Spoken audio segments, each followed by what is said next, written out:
नमस्कार, आप देख रहे हैं डेली लाइन। मैं हूं अभिषेक पांडे। आज के इस डिस्कशन में हम बात करेंगे उत्तर प्रदेश की पूर्व मुख्यमंत्री और बहुजन समाज पार्टी की अध्यक्ष मायावती के बारे में। बहुजन समाज पार्टी की अध्यक्ष मायावती लगातार इन दिनों कह रही हैं कि उनके साथ धोखा हो रहा है। लगातार वो इस बात को कहती चली आ रही हैं कि वो अपने समाज को लेकर के जिसके साथ जुड़ती हैं वो तो पूरी तरीके से मदद करती हैं, लेकिन लोग उनकी मदद नहीं कर रहे हैं। अभी हाल में ही हरियाणा के विधानसभा के चुनाव खत्म हुए थे और बहुजन समाज पार्टी वहां पर INLD यानी इंडियन नेशनल लोकदल के साथ, अभय चौटाला की पार्टी के साथ वहां पर उन्होंने चुनाव पूर्व गठबंधन किया था। लेकिन जब चुनाव खत्म हुआ, रिजल्ट आया, तो बहुजन समाज पार्टी शून्य पर आ गई। वोट शेयर भी गिर करके 2% के करीब आ गया, उससे भी कुछ नीचे ही आ गया। तो बहुजन समाज पार्टी की अध्यक्ष मायावती ने प्रेस कॉन्फ्रेंस के जरिए भी कहा, अपने बयान जारी करके कहा कि भाई हमको लगातार झटका लग रहा है, धोखा मिल रहा है, हम समझ नहीं पा रहे हैं गलतियां कहाँ हुई, इसको हम सुधारेंगे। लेकिन एक बात उन्होंने ज़रूर कहा कि हम जिस भी पार्टी के साथ गठबंधन करते हैं, जुड़ते हैं, हमारा पूरा वोट तो उनको चला जाता है, लेकिन दूसरी पार्टियों के वोट हमको नहीं आते हैं। यानी दूसरी पार्टियों के लोग, चाहे वो जिस भी मजहब के हों, जिस भी जाति के हों, वो उनको एक्सेप्ट नहीं कर पाते हैं। उन्होंने जाट समुदाय का नाम लिया जो हरियाणा में, उन्होंने कहा कि जाट, हरियाणा के जो जाट हैं वो जातिवादी हैं और उन्होंने एक्सेप्ट नहीं किया। उत्तर प्रदेश के जो जाट हैं वो उनकी सरकार में जुड़ के रहे, विधायक रहे, मंत्री रहे, वो तो एक्सेप्ट कर चुके हैं। लेकिन आज भी हरियाणा के जाट जातिवादी मानसिकता के हैं और इसीलिए आप देखें कि वहाँ पर ये गठबंधन काम नहीं किया।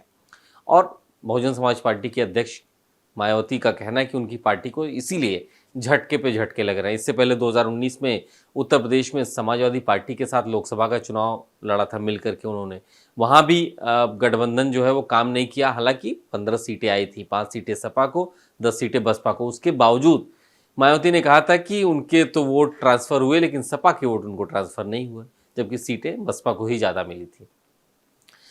मायावती लगातार अपने इन बयानों से सुर्खियों में है। हाल में उन्होंने फिर कहा, भी बैठक ली थी पंजाब और हरियाणा की पार्टी कैडर के साथ। उन्होंने कहा कि अब उनकी पार्टी ने तय किया है कि किसी भी क्षेत्रीय पार्टी के साथ गठबंधन नहीं किया जाएगा। स्पष्ट कर दिया है कि हरियाणा के चुनाव के बाद से उन्होंने तय कर लिया है कि अब किसी रीजनल पार्टी के साथ गठबंधन नहीं किया जाएगा। इससे पहले मध्य प्रदेश के चुनाव में भी वहां की एक रीजनल पार्टी के साथ उन्होंने गठबंधन किया था, हरियाणा में उन्होंने गठबंधन किया, उत्तर प्रदेश में लोकसभा के चुनाव में वो गठबंधन कर चुकी हैं एक बार 2019 में। इससे पहले वो कह चुकी हैं कि वो इंडिया अलायंस का हिस्सा नहीं रहेंगी, ये भी कह चुकी हूँ कि वो एनडीए अलायंस का भी हिस्सा नहीं रहेंगी। यानी अकेले ही सिर्फ वो राजनीति करेंगी। इस गठबंधन के दौर में भी वो अकेले ही अपनी पार्टी को आगे लेकर के जाएंगी। अभी कितना कारगर होगा बीएसपी के लिए ये तो वक्त बताएगा, क्योंकि झटके पे झटके लग रहे हैं। पार्टी का एक बड़ा जनाधार जो 23-24% पे होता था वो गिर करके 9% तक आ गया उत्तर प्रदेश में। तो ऐसे में बीएसपी को अब सर्वाइवल की लड़ाई लड़नी पड़ रही है। और मायावती की ये जिद कि अब हम किसी रीजनल पार्टी से समझौता नहीं करेंगे, गठबंधन नहीं करेंगे, एनडीए में भी नहीं रहेंगे, इंडिया में भी नहीं रहेंगे, तो आखिर वो जाएंगी कहाँ, किसके साथ रहेंगी, किसके साथ जुड़ेंगी? और अकेले दम पे क्या उनके पास इतनी ताकत है कि वो अपना जनाधार फिर से खोया वो जनाधार वापस ला पाए? क्या फिर सिर्फ दलित राजनीति के आधार पर वो इतने नंबर्स ला सकती हैं कि वो चाहे पार्लियामेंट में या फिर असेंबली में अपनी पार्टी को बैठा सके मजबूती के साथ? उत्तर प्रदेश में एक विधायक है उनकी पार्टी का, पार्लियामेंट में शून्य, कोई है ही नहीं। तो ये समस्या बीएसपी के साथ है और वो लगातार वो दावा करती हैं, वो खुल करके बोलती हैं कि हम ये काम अब नहीं करेंगे। लेकिन एक सच्चाई और भी है, वो इस वीडियो में हम आपको बताने जा रहे हैं। और इसीलिए इस वीडियो का सार भी यही है कि मायावती अपनी कही हुई बात से हमेशा ही पलटती रही हैं। अपनी बात से वो पलटने के लिए जानी जा रही हैं। कई ऐसे वाकया हैं कि अपनी बात से वो पलटी हैं। तो ऐसे में कैसे इनकार किया जाए, क्यों ना माना जाए कि अपनी मौजूदा बात से भी पलटेंगी, वो किसी भी रीजनल पार्टी के साथ समझौता नहीं करेंगी और आने वाले वक्त में वो ना इंडिया का हिस्सा रहेंगी ना एनडीए गठबंधन का हिस्सा रहेंगी। क्यों ना माना जाए कि वो अपनी बात से फिर पलटेंगी? कुछ उदाहरण हम आपको जरूर देना चाहते हैं। एक तो अभी हाल में ही हुआ है, आपको याद होगा कि 2019 में समाजवादी पार्टी के साथ उनका अलायंस हुआ था।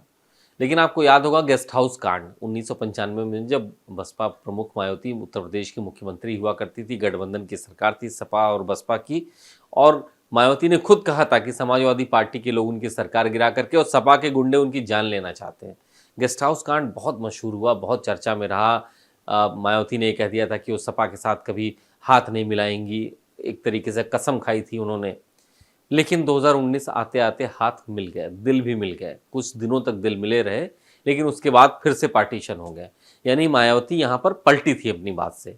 जब उनके साथ गेस्ट हाउस कांड हो गया था तो उनको क्या ज़रूरत थी 2019 में समाजवादी पार्टी के साथ गठबंधन करने की। अपना केस भी उन्होंने वापस ले लिया था जो चल रहा था उस समय। तो ये उन्होंने अपनी कसम तोड़ी थी। एक और वाकया है, उत्तर प्रदेश में जब वो एक बार और सरकार में थी 2008 में, तो उन्होंने खुले मंच से कहा था, एक रैली में ही कहा था कि उनकी पार्टी का उत्तराधिकारी उनके परिवार से नहीं होगा। उन्होंने स्पष्ट रूप से कहा था कि उनके परिवार से नहीं होगा, और इन्होंने कहा था कि दलित समुदाय से होगा, बिल्कुल दलित समुदाय से होगा जो इस पार्टी को लीड करेगा, लेकिन उनके परिवार से नहीं होगा। लेकिन इसके उलट हुआ क्या, अपने ही भतीजे आकाश आनंद को उन्होंने खुलेआम, खुले मंच से उन्होंने उत्तराधिकारी घोषित किया।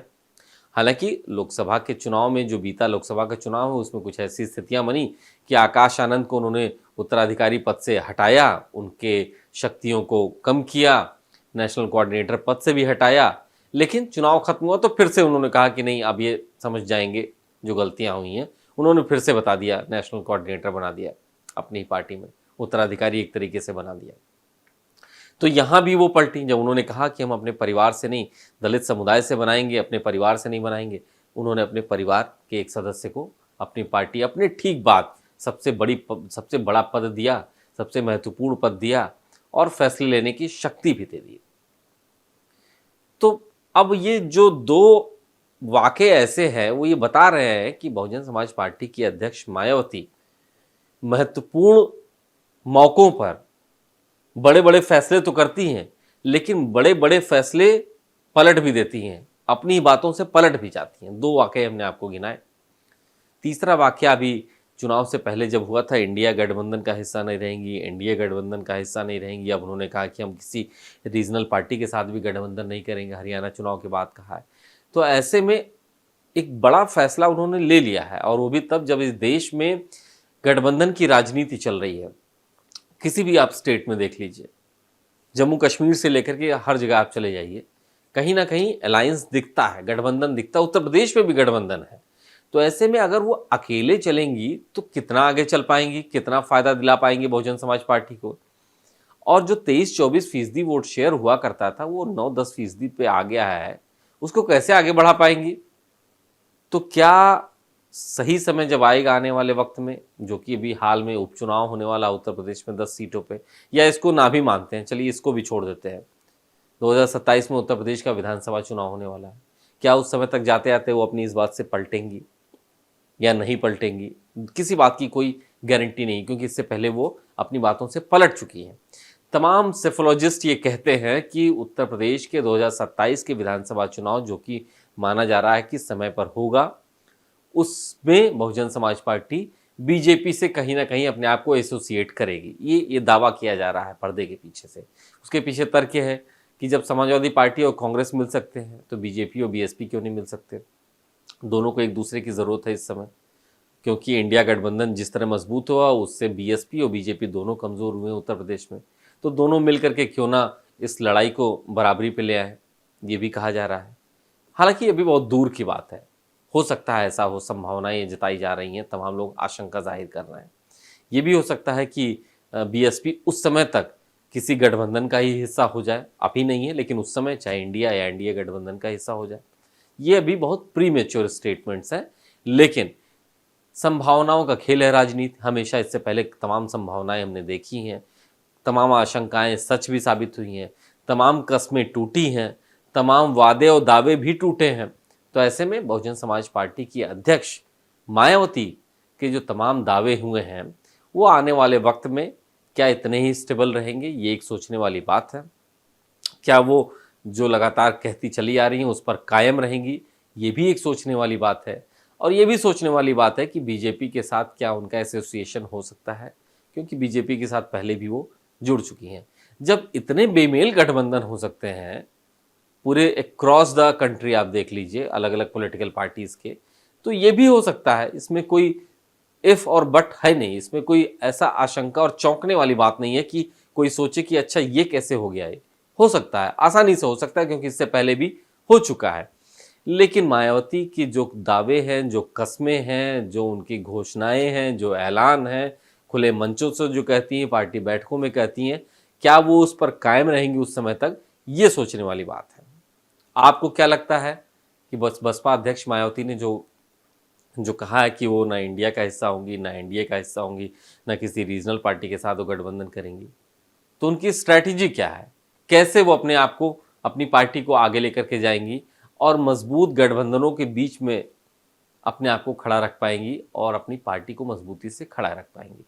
क्या लगता है? कमेंट करके आप हमको ज़रूर बताइएगा। अपने रिएक्शन ज़रूर हमको आप भेजिए और देखते रहिए डेली लाइफ।